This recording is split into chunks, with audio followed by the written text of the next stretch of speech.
नमस्कार दोस्तों।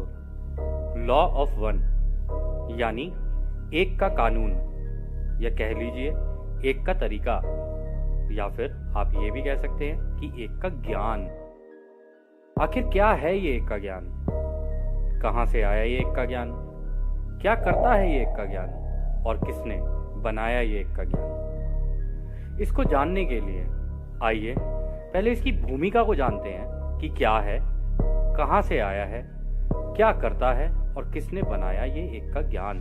तो दोस्तों, जनवरी 15, 1981 से लेकर मार्च 15, 1984 तक तीन सघन रूप से या कह लो गहन रूप से सत्य की खोज करने वाले तीन लोग अमेरिका में, जिनका नाम डॉन एल्किंस, कार्ला रुपर्ट और जिम मैकार्टी, उन तीनों को ध्यान अवस्था में जाकर या कह लीजिए समाधि की अवस्था में जाकर कुछ सूचनाएं प्राप्त हुई। ये सूचनाएं उनको एक अलौकिक सभ्यता से मिली।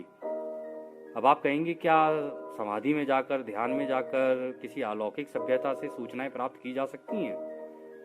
तो जरा आप ठहरिए, जब ये किताब चलेगी आगे तो आपको पता चलेगा कि हाँ, ये बिल्कुल हो सकता है। तो यह अलौकिक सभ्यता क्या है?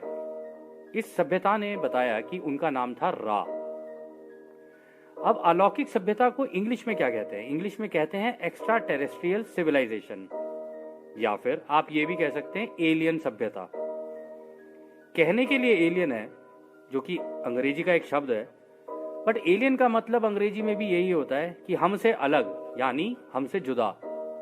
परंतु ऐसा नहीं है। जब आप इस किताब के अंदर दी गई सूचनाओं को देखेंगे या पढ़ेंगे या समझेंगे तो आप भी जान पाएंगे कि वास्तविकता में एलियन कुछ नहीं है। ये एक हमसे काफी ज्यादा एडवांस कह लीजिए, या कह लीजिए कि किसी रास्ते पर चलते चलते हमसे काफी आगे निकल चुकी एक सभ्यता है।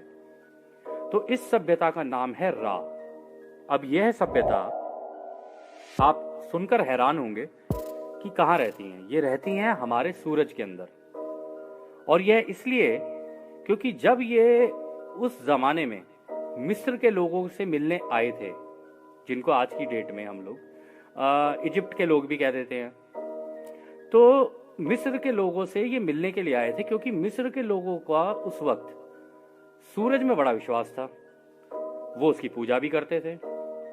तो जैसे कि हम लोग भी जानते हैं कि भाई, अगर सूरज ना हो, हमारे शरीर को धूप ना मिले, और अगर धूप ना हो तो पेड़ पौधे नहीं उग सकते, खाना नहीं उग सकता। तो सूर्य की कितनी अहमियत है हमारे लिए भी, आज भी। और ये केवल ऐसा नहीं है कि केवल हमारी सभ्यता में या हिंदुस्तान में हो, ये इस पूरी धरती पर आप कहीं पर भी चले जाएंगे, यदि सूरज ना हो तो खाना ही नहीं हो सकता, कुछ भी नहीं हो सकता। तो इस सभ्यता का ये कहना था, जब इन सूचनाओं को उन्होंने प्राप्त किया, डॉन ने, कार्ला ने और जिम ने प्राप्त किया, तो उन्होंने बताया कि हम सूरज में रहने वाली एक सभ्यता है जिनका नाम है रा।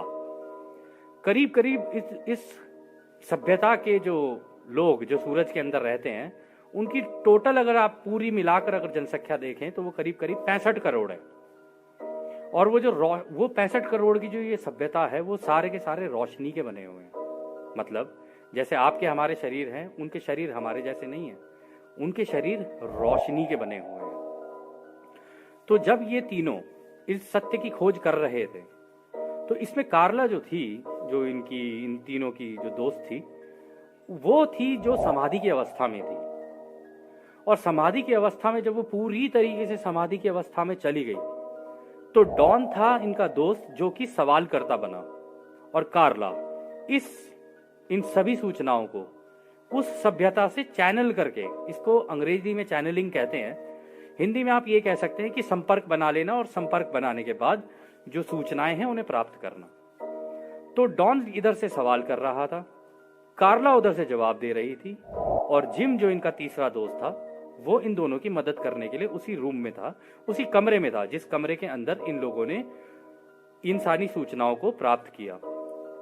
तो जब वो इन सूचनाओं को प्राप्त कर रहे थे, तो उन्हें अध्यात्म से जुड़ी हुई कुछ ऐसी जानकारियां प्राप्त हुई, और अध्यात्म ही नहीं, अध्यात्म के अलावा भी हमारी धरती पर कब क्या हुआ, अभी क्या चल रहा है और आगे क्या होने वाला है, वो सारी सूचनाएं इनको प्राप्त हुई।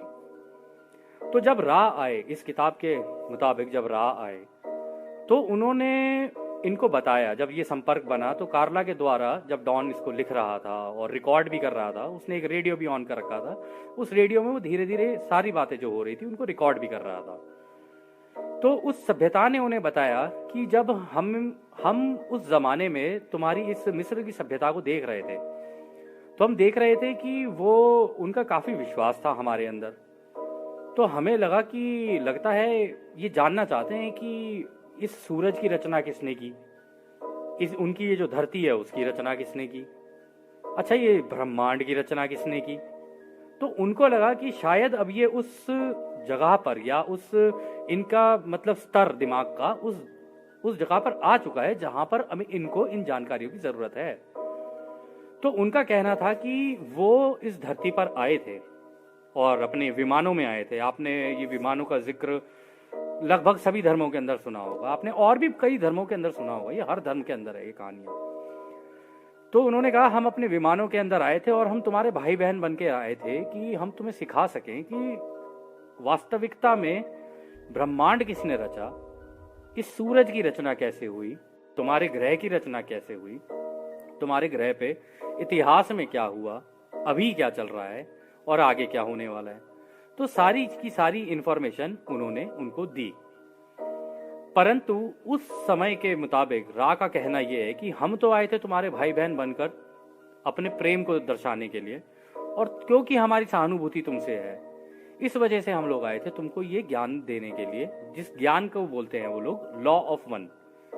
अब ये जो लॉ ऑफ वन है, ये जो सूरज के अंदर जो पूरी की पूरी सभ्यता है, इस पूरी सभ्यता का ही नाम लॉ ऑफ वन है, यानी एक का तरीका। इस पूरी सभ्यता का ही नाम ये है। तो मतलब यदि जैसे हमारे यहाँ पर नाम होते हैं कि भाई इसका सुरेश है, उसका दिनेश है, उसका रमेश है, वहां पर ऐसा नहीं है, वहां पे सब ही लॉ ऑफ वन है।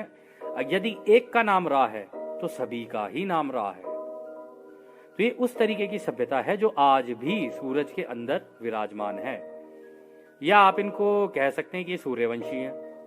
अब सूर्यवंशी आपका दिमाग कई दिशाओं में जाएगा, वो हम आप पे छोड़ते हैं कि आप इसको कहां लेके जाएंगे कहां नहीं लेके जाएंगे।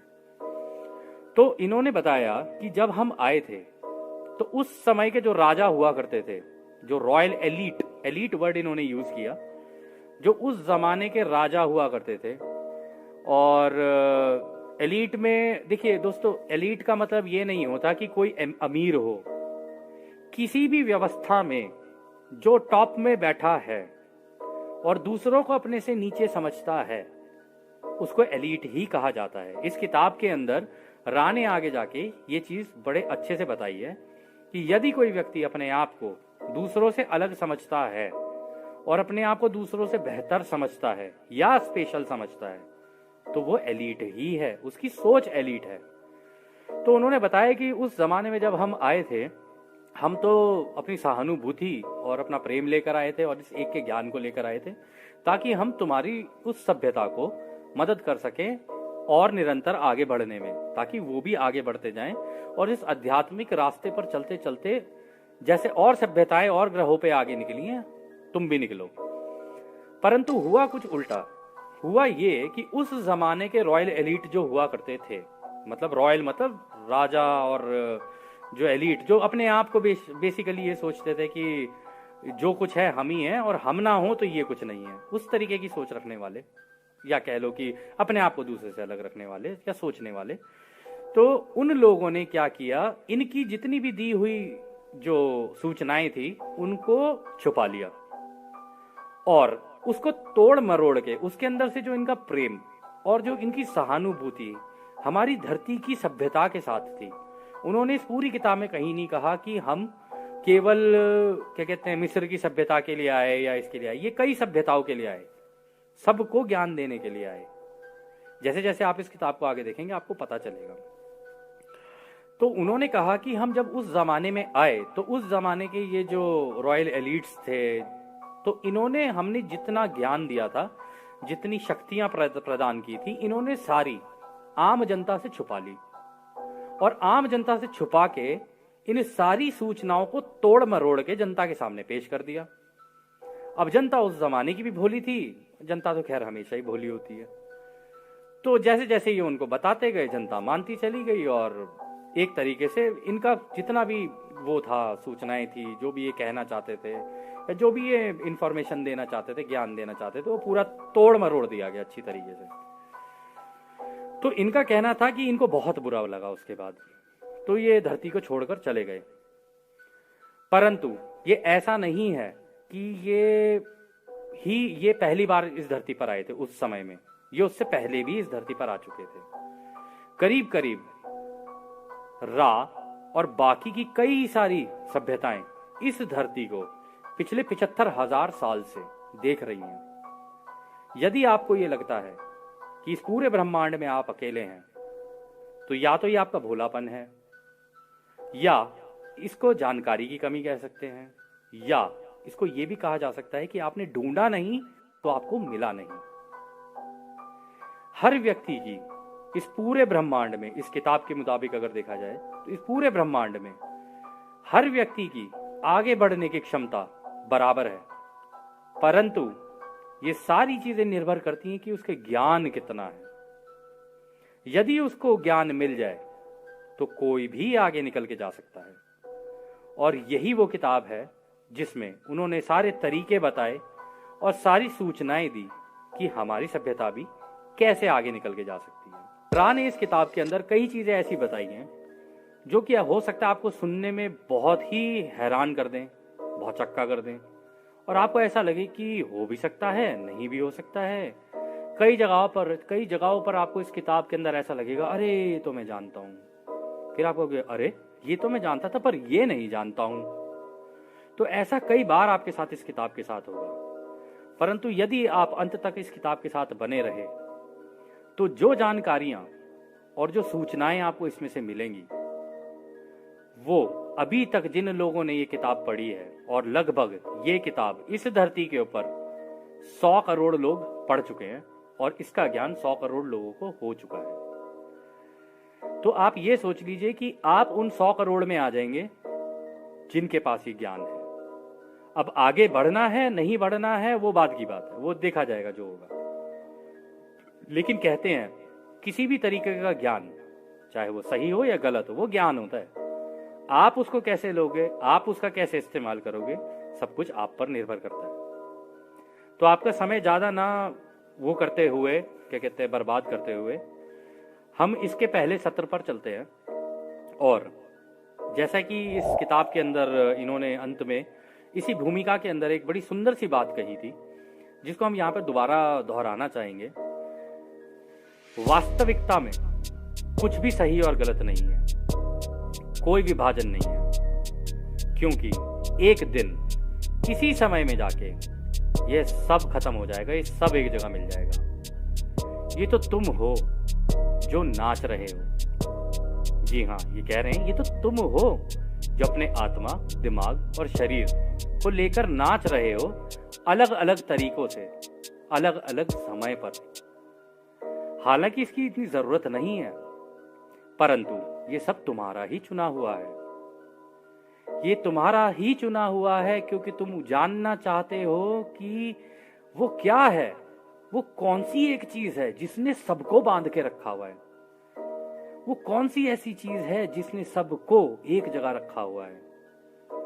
तुम कर तो अलग अलग चीजें रहे हो, तुम अलग अलग बातें भी कर रहे हो, तुम्हें लगता है तुम अलग अलग हो, तुम्हें चीजें भी अलग अलग दिखती हैं, परंतु तुम्हें ये नहीं पता है ये सब कुछ एक है।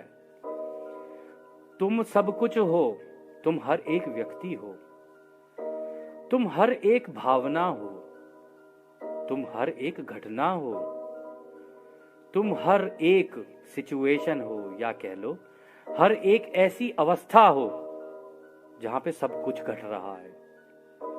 तुम एक हो, तुम अनेक हो, अनेक भी नहीं, तुम एक हो, तुम अनंत हो, तुम प्रेम और रोशनी हो, तुम रोशनी और प्रेम हो। हाँ हमारे भाइयों, तुम, यही है एक का ज्ञान। तो दोस्तों, ज्यादा समय ना बर्बाद करते हुए आइए देखते हैं कि क्या है ये एक का ज्ञान।